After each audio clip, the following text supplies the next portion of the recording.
Okay, next comic. She's visiting from Madison, Wisconsin, where she takes full advantage of a comedy on State Comedy Club.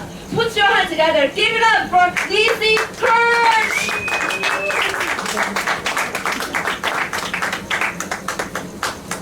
It's crazy to me how many of my peers are doing real grown-up stuff now, like they're getting married and buying houses and having babies, and I like to think I was a bit of an inspiration.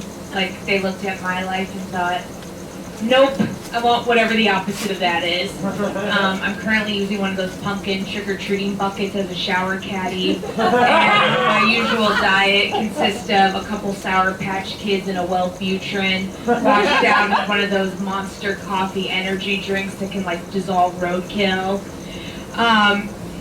And if the Terminator busted in right now and said, "Come with me if you want to live," I'd have to think about it for a minute.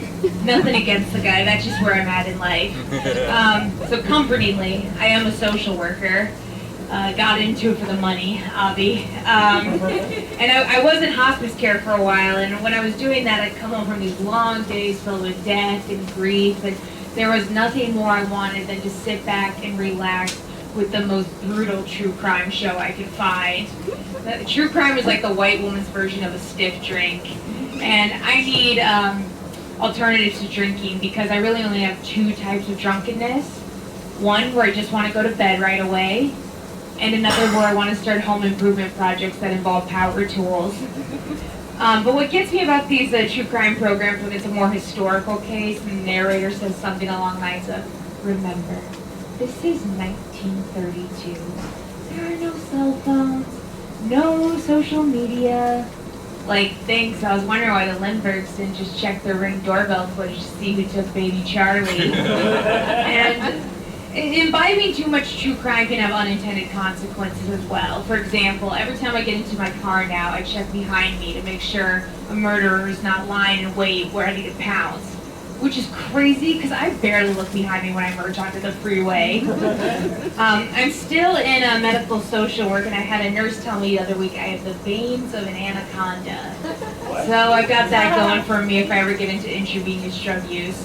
And not to second guess a well-trained medical professional, though I do believe that is the new American pastime, but I don't think I actually have large veins. I think they just look prominent because of how pale I am.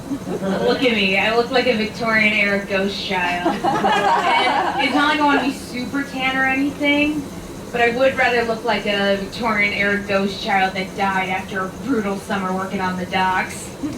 And it's not like I was always this way, you know, cynical, depressed. As a kid, I had the personality of a Labrador with heartworm disease. Happy, go lucky, but harboring a devastating diagnosis that was going to wreck me once I hit adolescence. I feel my issues most acutely on Sunday nights like this because that's when I refill my pill organizer, like a nursing home resident playing Moncla. The good news is, though, is that I'm not having children. A lot of my friends are, though, like at the rate of a particularly sturdy Irish peasant. And that's great. I love kids, but it means at social events I'm introduced to more and more parent couples, and there's always the one that's going on and on about the benefits of homeschooling and the harms of yellow dye number 5. Well, their absolute nightmare of a son, Kyler, does unspeakable things to his pet sugar glider upstairs. I take that any day, though, over the girl, dad, boy, mom kind of distinctions. Like, I know when a man says, "I'm a girl dad," that something truly buck wild is coming around the mountain. Like, as a girl dad, I believe females are sentient beings. As the father of daughters, I don't think a woman should be set on fire because she has to see the dessert menu. I had a girl dad, but he was chill, and we had a really good childhood growing up because my parents had the same philosophy as Outback Steakhouse. No rules, just right. My dad actually died this past 4th of July, and I've been having some fun telling people that because I'm hoping at least one person asks, like, was it a horrific fireworks accident? Like that Katy Perry song was playing and a bald eagle swooped down and snatched his soul. No, I think he's at peace now, and I hope so, because the most at peace I ever saw my father in life was when we visited Normandy, and we were on one of the D-Day beaches, and he quoted Ronald Reagan, and then fully clothed just started walking into the ocean, and I think he would have let the sea just take him had our tour guide not called him back. Having a parent die isn't all bad.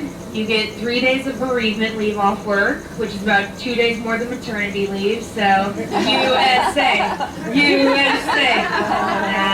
Times are tough for women's rights in the States right now, but I hate when people say, we're living in the Handmaid's Tale. We're not. That story had a coherent plot. Also, I think when they were, had a body part removed as punishment, I don't think that'd pay for their hospital stay.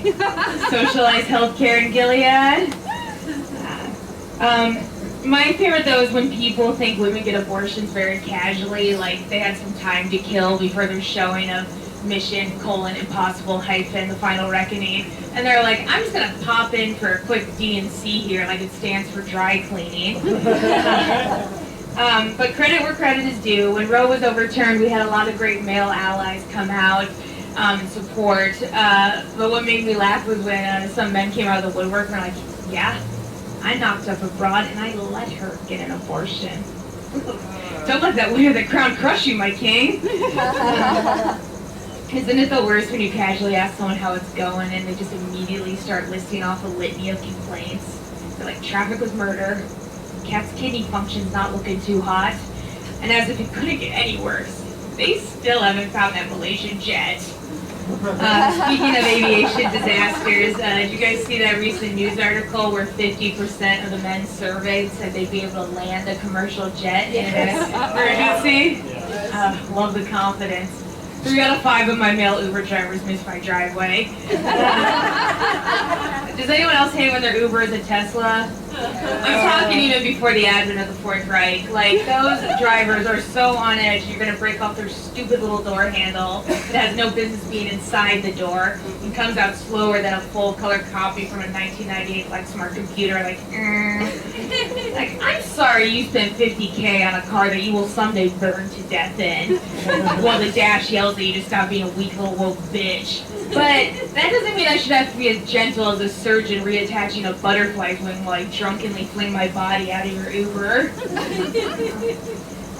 So I'm a social worker, and sometimes when people hear what I do, they say something along the lines of, oh, you must really like people. No, I'm a social worker, not a golden retriever. And for those of you that do like people, become a case manager. Go to Bath & Body Works during their semi-annual sale, and then look me in the eye afterwards and tell me you still believe in the inherent good of humanity. And so I live in Wisconsin now, but I'm originally from Kentucky, and when I moved from down south to up north, I had a new classmate ask me, he's like, yeah, did you have electricity in Kentucky? What an asinine question. That's right, a veteran of the Kentucky public school system knows what the word asinine means. Of course we had electricity. If a gust of wind hit the water wheel attached to our log cabin hard enough, and the good Lord's willing and the creek don't rise, we would have electricity for minutes, even hours at a time. Kentucky's fun because of the Derby. Derby truly is the most exciting day in sports because it's a potpourri of big, colorful hats and horses and the ever-present threat there's going to be a public euthanasia. Speaking of which, my dad, he actually, he died on the 4th of July, as I said, but he actually, and I shouldn't say actually, I think he had final say in the game plan. He killed himself, so I'm like, okay, drama queen, way to make America's birthday all about you. You know those types where like it's their birthday, their birth week, their birth month, and they're like, but it's my birthday, like, congrats on the big 3-0, but you still gotta come to a full stop at a red light. Do you think some of the defendants at Nuremberg were like, yeah, aber war es mein Geburtstag? Some people, they don't like joking about suicide. They think it's off limits, taboo, and to those people I say, kill yourself. Thank you guys so much. I hope you have a wonderful night.